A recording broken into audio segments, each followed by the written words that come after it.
Boom. I've got to share a story just on a memory that popped up recently. I was, as you can see, weird way to start a story. I was on my front porch clipping my nails and clipping my nails. I sweep them off into the garden and, head on my way. And those moments where you do something, you smell something, you see something that brings you back to a memory of a past time or something that struck you, and it brought me back to one of my favorites. So when you get to your first team or your first spot in the military, the folks that you went through basic training with and then show up and are kind of what are we consider new guys at that part of your career, that's your family. That's the people you sort of earn those initial stripes and licks with, and then get to move on at the beginning of what would turn out to be an otherworldly adventure. And one of those guys, I'm just going to call Red. Red was an enlisted guy. Very interesting kind of nuance to the SEAL teams is I think the officer enlisted relationship in the SEAL teams is unique.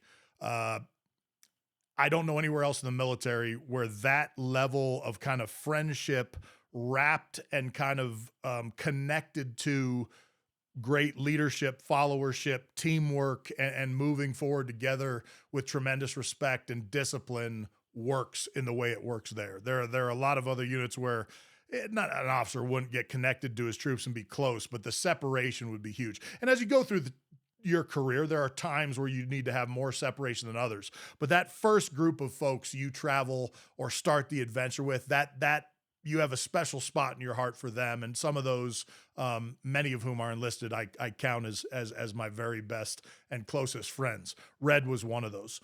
I remember one day I'm coming over. I think we're going out just to, go out on the weekend. I am certain we were heading to a strip club because Red and some of those guys really enjoyed that. I can't say I didn't at that age, but probably not something I need to share any more details of. But we're getting ready to go out. We show up at his house. Red is getting ready, and amongst a bunch of other people, I'm watching Red, and he's clipping his fingernails, and he's putting them in this little pouch. It wasn't just like a garbage bag. It wasn't like a Ziploc bag. It was like a pouch almost made to take your fingernails. And so I'm kind of like perseverating on this as as he's doing it. So he does his fingernails, he does his toenails. They all go in this pouch, and I was like, what's going on with that pouch? He's like, oh, nothing. I just, don't want to get fingernails all over the place. I knew that wasn't the case. I could see something was going on there. And I was like, really? I was like, I get it. You could do it in the bathroom though, over a garbage can or something like that. That pouch looks like purposeful. What's going on there? He's like, nah, it's a superstition. You wouldn't understand. And now I'm like hooked. How are you going to not try and like pick at that to figure out what's going on? I was like, come on, man. That's, who has a pouch for fingernails that's a superstition that I need to know more about what's going on here. He's like, well, I grew up, as I knew, he grew up outside of New Orleans, somewhere in Louisiana, and rough. He grew up rough.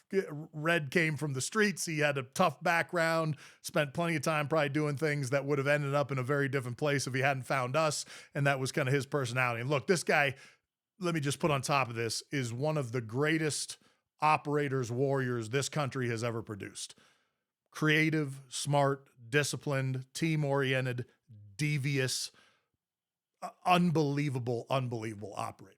And he looks like a demon. I mean, he's tight, compact, looks like a wrestler, blazing red hair. One of the last people I would ever want to get in an actual fight with. That's him. So he's like, well, I grew up in Louisiana, and a good part of Louisiana is Cajun country, and there's superstitions out there, and that this is kind of one of those. He just is unwilling to give it up. I was like, yep, keep going. He's like, nah, I cut those fingernails just to make sure nobody can put a root on me. And I said, what? He said, yeah, I don't want somebody to put a root on me. And I said, a root? He's like, yeah. I was like, are you saying root? Like ROOT or something else? He's like, no, yeah, ROOT, but we say root.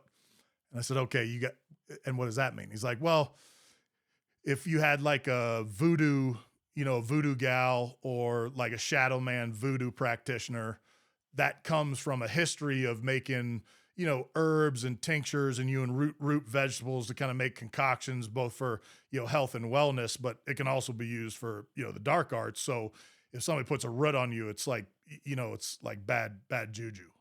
And I was like a spell? He's like, yeah, like a spell. I was like, so what's up with the fingernails? He's like, well, if they got some of your hair or your fingernails, then they could add that to the concoction and really get you. And I'm like, this is the best thing I ever heard in my life. And so I let it go. He carries on. And then 5 minutes later, he comes back out. We're going out and we're going to kind of a rough part of town. All of a sudden, Red has a pair of gloves on, like medical gloves.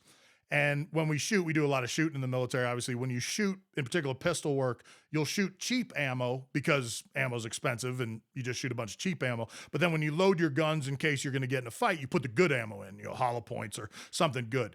I'm watching Little Red take every piece of brass, every bullet, and wipe it down with like a rag, and then put it into the magazine. And I was like, what's going on there? And he looked at me like, how could you ask the question? He said, well, you don't want to leave fingerprints at the scene of the crime. And I was like, no, you don't. It just occurred to me in this moment that having grown up in the heart of Silicon Valley, where you can't buy a half-acre piece of dirt for out $3 million in the town I grew up in because of that whole tech world. Not when I lived there. It was like a normal place to grow up.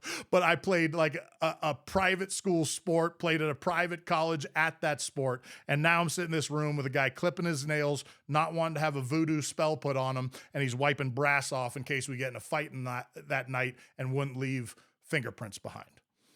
I tell this story for two reasons. One, I just like telling the story and thinking about it. Two, having people like this in your life is the good stuff. I think sometimes we get entrenched in just the people we're around, the normal little peer group and folks we occupy our time with. Every once in a while, you got to step out of that. Find somebody wild. Find somebody that has a completely different upbringing, focus, and way of doing things. I promise you it will be the spice of life. Ever onward.